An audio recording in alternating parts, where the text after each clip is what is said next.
Ça a des roues et un moteur. Bienvenue dans le Bébert Auto, l'émission. Salut à toi, camarade de Los Santos, et bienvenue dans ce nouvel épisode de Bébert Auto. Et aujourd'hui, la Stirling GT. Eh oui, encore une allemande, conçue et dessinée par le designer Friedrich Pepe, et entrée depuis dans la légende des automobiles de rêve. Elle est considérée comme la plus emblématique de toutes les bénéfactors, autant pour son originalité que ses qualités techniques et esthétiques.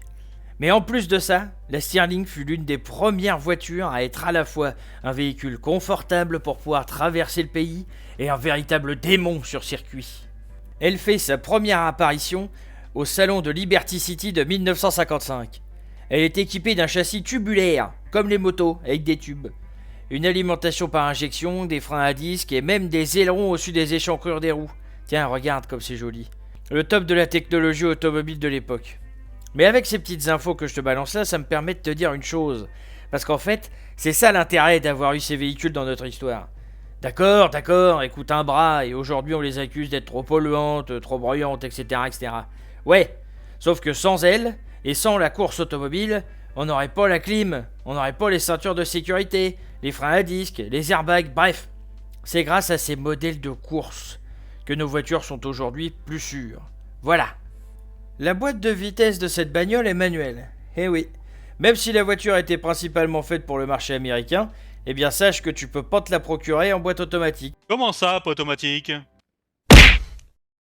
Vous voilà prévenu.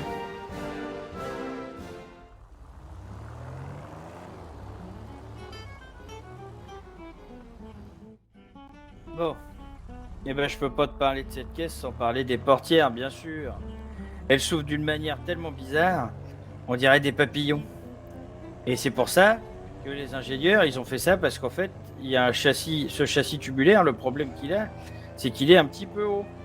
Et comme il est un petit peu haut, l'espace pour les portières, c'est réduit. Parce que normalement, les portières, elles sont au-dessus du châssis. Et bien là, elles sont quasiment collées. Elles sont au-dessus, d'accord, mais quasiment collées. Et ça, du coup, c'était un enfer pour les ingénieurs pour tout refaire. C'est pour ça qu'ils ont inventé ce système.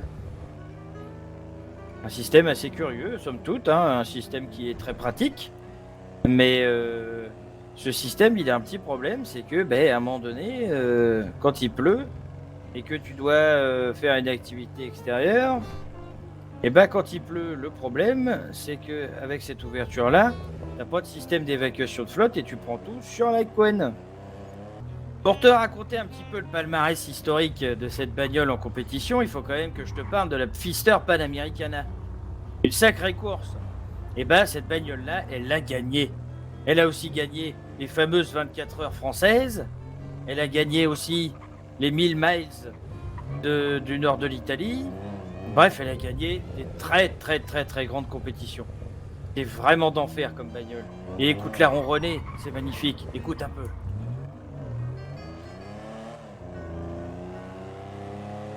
Oh là là là là là. Tout ça pour te dire, cher ami, que la Stirling, c'est l'une des voitures les plus recherchées.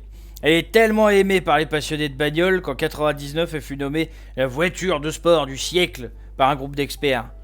Ce titre lui a été donné notamment pour ses prouesses en sport automobile et son design légendaire. Bref, on s'arrête là. C'était Bébert Quinquin pour Bébert Auto, épisode 2. On se retrouve très vite. Allez, fais-y pour les cons. Et comme on dit dans mon pays, boujou!